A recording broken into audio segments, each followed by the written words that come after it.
A day in my life dito sa Canada. Hi, it's me again, sweet. Tingnan niyo ang panahon dito ngayon. Grabe ang fog, no? Parang nasa horror movie. Alam mo yung parang may momo na lalabas? Ngayong araw, samahan niyo ulit ako mag-apartment hunting. Pero before that, magtrabaho muna ako. Dahil alam niyo na, trabaho is life. Guys, pakinggan niyo kung gaano katahimik.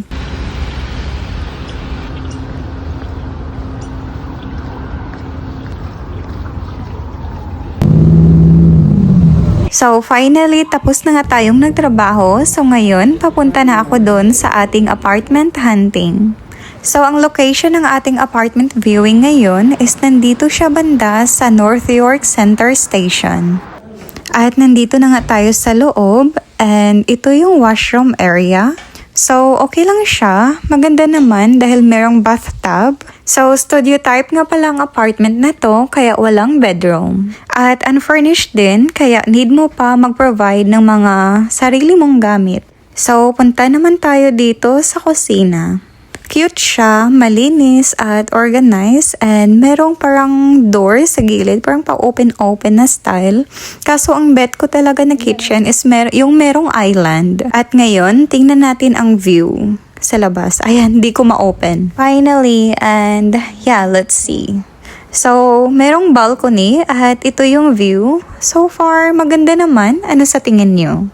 Para sa akin, okay lang naman siya at isa sa pinaka nagustuhan ko talaga dito is ang daming closet. Like, imagine, parang tatlo lang yata to. Meron pa sa unahan.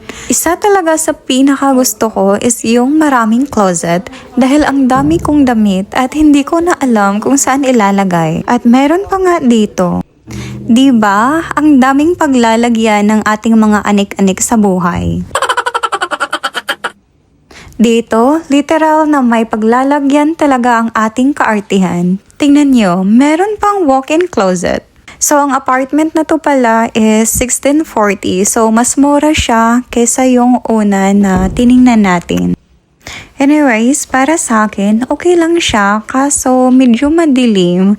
Ang isa sa pinaka hinahanap ko kasi talaga is yung sobrang maliwanag na area. Gusto ko yung napapasok talaga ang sunlight. Gusto ko yung malalaki ang windows, nakikita talaga ang view. Alam mo yung basta ganun. So yung apartment na yun, medyo kulob siya at basta medyo may pagkamadilim sa loob. At ayoko ng madilim. Pero sa totoo lang, meron na talaga akong nakita na sobrang bet at love na love ko talaga na apartment. Ang problema lang is hindi ko alam kung available pa yon dahil hindi responsive yung agent. Tapos nai-email na ako, tumatawag, hindi sumasagot. So feeling ko baka hindi na available. At for now, parang yun talaga yung pinaka gustong gusto ko talaga na makuha. At feeling ko kung hindi ko yun makuha, parang wag na lang. Siya lang talaga ang gusto ko. Kung hindi siya, wag na lang. Dahil para sa akin, kung gagastos naman lang ako, gusto ko yung bet ko na talaga. Ayoko mag-settle for less. Char. Pero kung hindi ko talaga yun makuha or kung hindi para sa akin, okay lang.